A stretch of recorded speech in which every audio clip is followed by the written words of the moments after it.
Where are we going? Nobody takes dogs. They're our family. I worked in nursing homes. I took care of veterans. I've been a product of society. I'm somebody. They're somebody. They're somebody. And we get treated like we're nobody. And it's not fair. They treat us like we're cattle. Think about that for a second.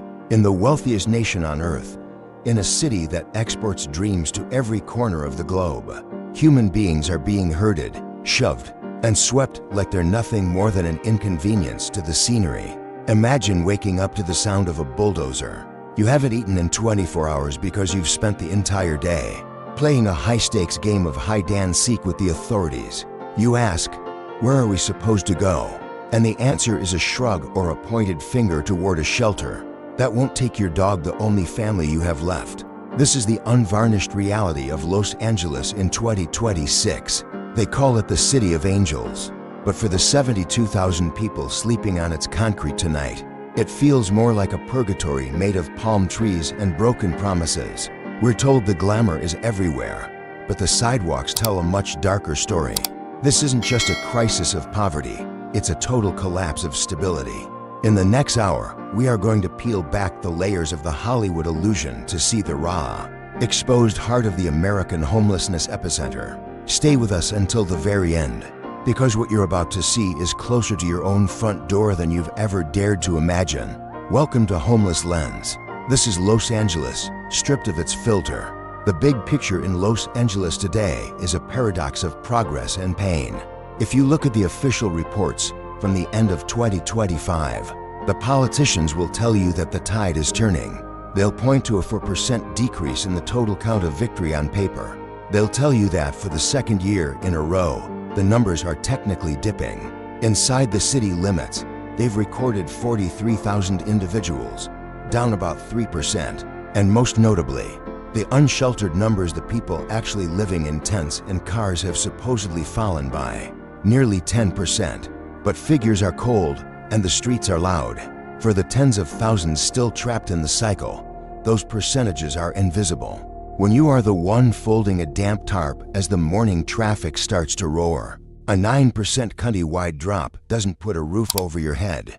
The scale remains absolutely overwhelming. This crisis isn't a localized problem. It is a geographic infection that touches every corner of the map, from the saltwater spray of Venice Beach to the industrial shadows of downtown. The data tells us that this isn't a random cross-section of society. It disproportionately targets those who have lived here the longest: Black Angelenos, aging veterans, and people whose health began to fail long before their bank accounts did. We like to pretend that homelessness is a choice or a lifestyle, but the reality is a shared human fragility. A single medical emergency, a corporate layoff, or a rent hike that outpaces a paycheck can turn a neighbor into a statistic in the blink of an eye. The progress we see is a glimmer of hope, yes, but it mostly highlights how much deeper we have to dig to ensure that home isn't a luxury for the few. When we move from the spreadsheets to the actual pavement, the reality of the sidewalk becomes an intimate lesson in endurance. We've watched as public spaces have quietly morphed into residential zones. In places like Venice Beach, the boardwalk, once a symbol of California's free-spirited culture, is now a front-row seat to the fight for survival. Despite a reported 22% drop in unsheltered numbers there, the sand and the concrete remain a bedroom for hundreds. In Hollywood, the contrast is enough to give you vertigo. You have the Walk of Fame, where tourists from around the world stare at stars on the ground, literally stepping over human beings who are just trying to find enough shade to survive the afternoon heat. Even with a massive 49% reduction in unsheltered numbers, in certain Hollywood corridors, the struggle is far from gone. Every morning, a silent ritual unfolds. Thousands of people wake up and immediately begin the exhausting task of hiding their existence. They fold blankets, pack bags, and move their entire world into a shopping cart before the city fully wakes up. Without a door to lock, every basic human function becomes an ordeal.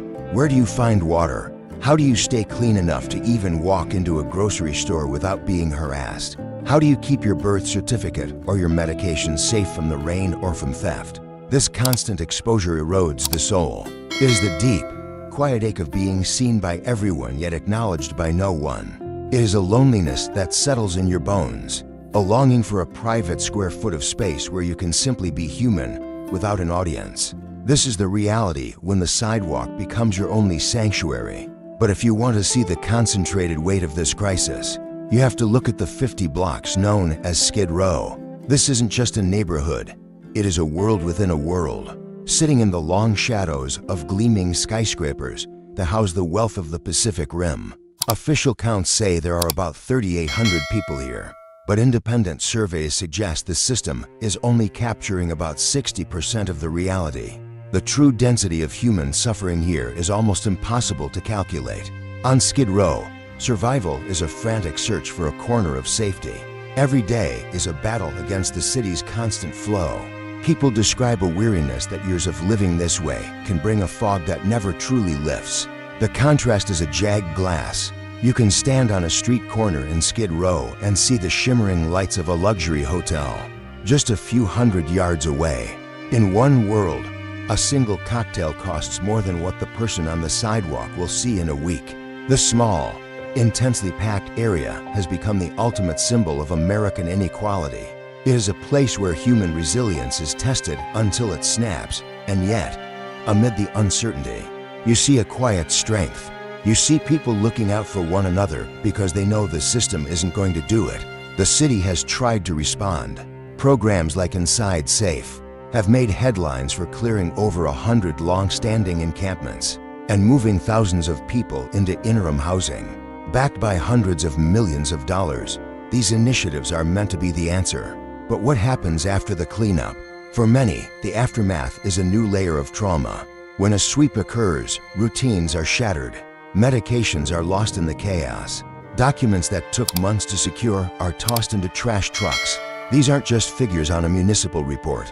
They are mothers clutching a single bag of their children's clothes, elders wandering the blocks looking for a misplaced inhaler, and young people who were working steady jobs until the instability of the street finally made it impossible to show up on time. Without a permanent place to return to, every night is a desperate calculation. Where can I sleep where I won't be woken up by a police siren? How do I keep my things dry if it rains? The constant relocation destroys the very trust and support systems required for someone to actually get off the streets. It leaves people feeling more fragile, more exhausted, and further away from the stability they are dying for.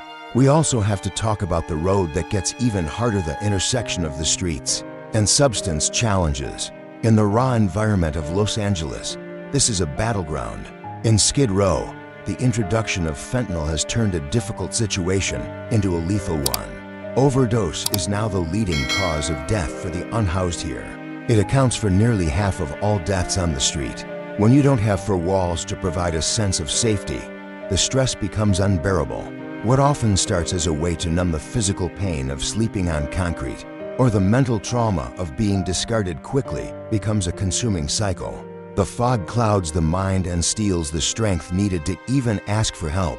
Hundreds wake up every morning in these 50 blocks, not to the hope of a new start, but to the heavy weight of a dependency that the street environment only encourages. The absence of privacy means there is no quiet corner to recover, no door to close against the noise, and no consistent place to rest.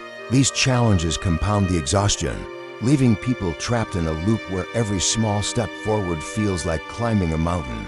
But how did they get here? The roots of this crisis are buried in a broken economic landscape. The path to the street often begins with a single, sharp disruption. In Los Angeles, the math of housing is a nightmare. To afford a basic two-bedroom apartment without spending more than 30% of your income, you need to earn nearly $50 an hour. That is almost 3 times the state's minimum wage. Median rents are hovering around $2,900 a month. For longtime Angelenos, the sequence is a familiar horror story. Your hours get cut at the warehouse. A medical bill from an unexpected illness piles up. Your savings, which were already thin, vanish in a month. The eviction notice arrives, and suddenly, the home you've known for a decade is a memory.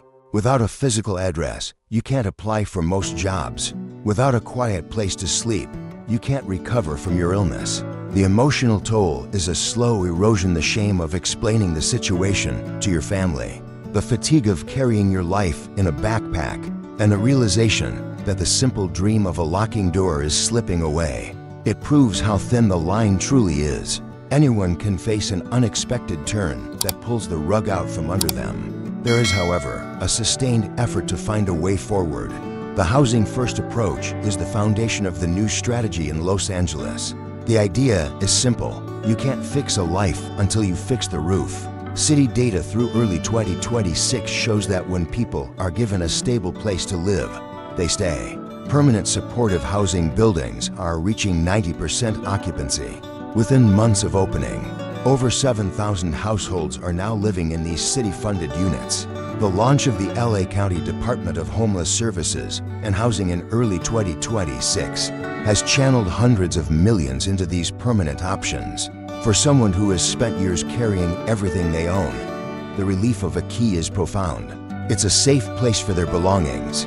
It's a reliable address for a job application. It's the simple dignity of planning for next week instead of just the next hour.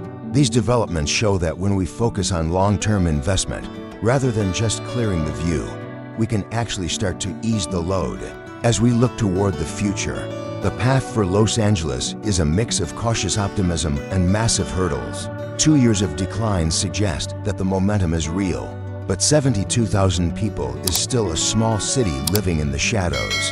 The Department of Homeless Services is pushing for more interim and permanent beds, but the high cost of construction and the complexity of coordinating services remain massive roadblocks. The stories we've seen today aren't just statistics, they are reminders of human endurance.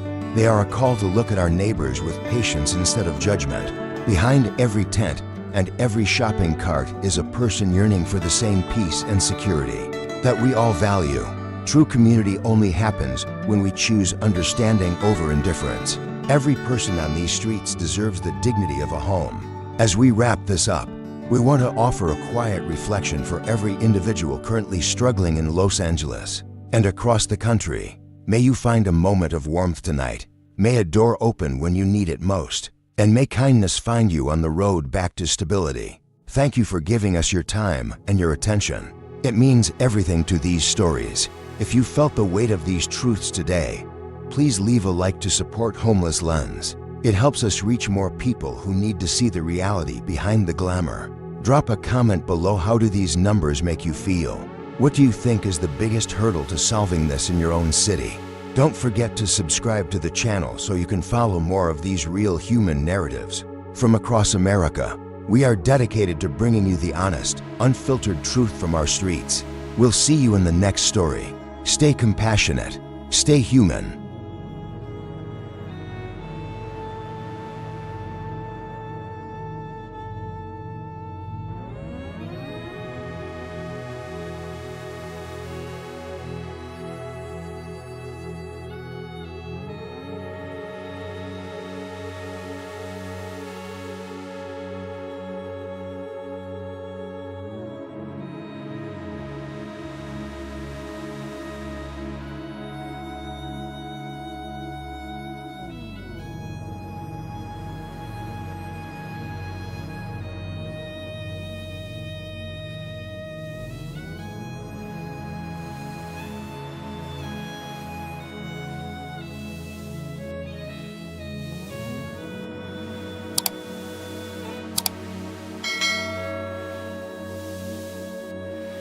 Part 1. The Geography of Disappearance.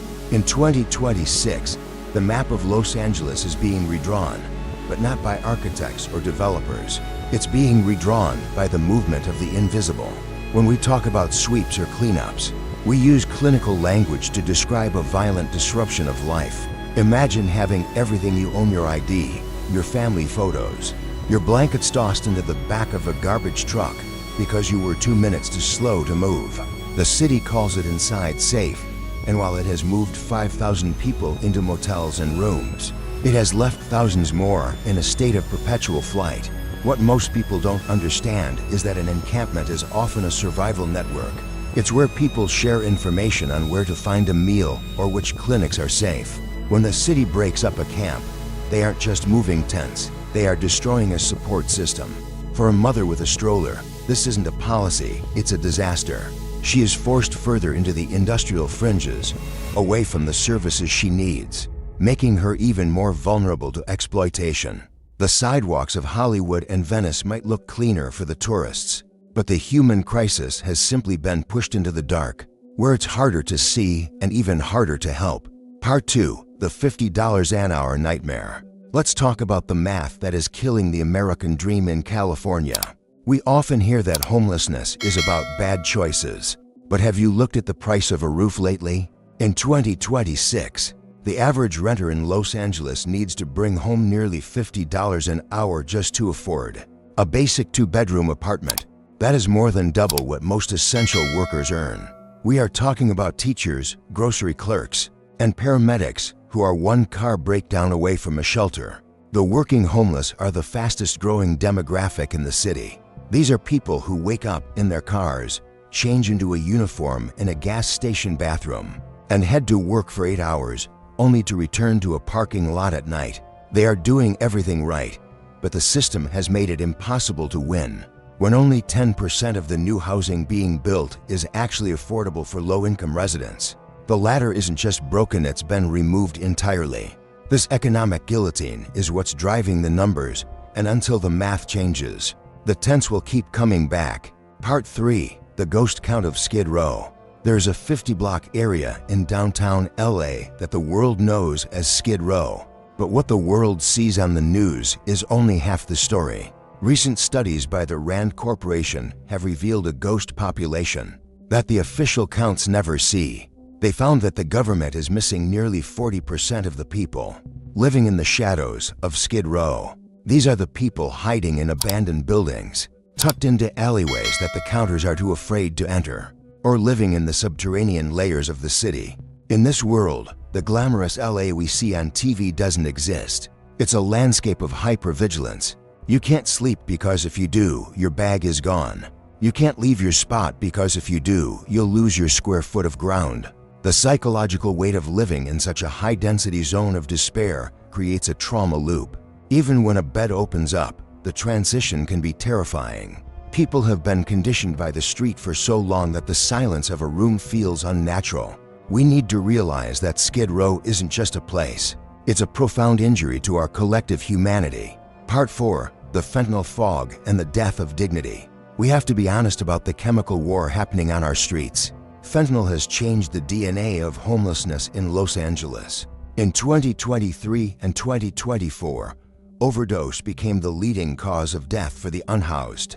And those numbers haven't slowed down in 2026. This isn't just about getting high for many. These substances are a chemical mute button for the agony of their existence. When you are cold, hungry, and treated like cattle, the temptation to numb that pain is overwhelming. But the price of that numbing is the total erasure of dignity. It creates a fog that makes it impossible to keep a housing appointment or follow up on a job lead. It strains the relationships with the few family members who haven't given up yet. We are seeing a generation of angels lost to a substance that is 70 times more powerful than anything we've seen before. The street isn't just a place to sleep anymore. It's a battleground for the human mind. Until we treat addiction as the medical emergency it is, rather than a moral failing, we are just waiting for the next tragedy to happen. Part 5, the Inside Safe Reality Check. The city has poured over $300 million into programs meant to move people indoors. On the surface, it looks like a massive success. You see the press conferences, the ribbons being cut, and the tents disappearing from a specific park. But what happens 6 months later? The data shows that while interim housing is a great start, the pipeline to permanent housing is clogged. People are being moved into motels, but they are staying there for months, even years, with no clear path to a home they can call their own. The motel room becomes a different kind of cage, a place where they have a bed but no kitchen, no stability, and no sense of a future. They are sheltered, but they aren't housed.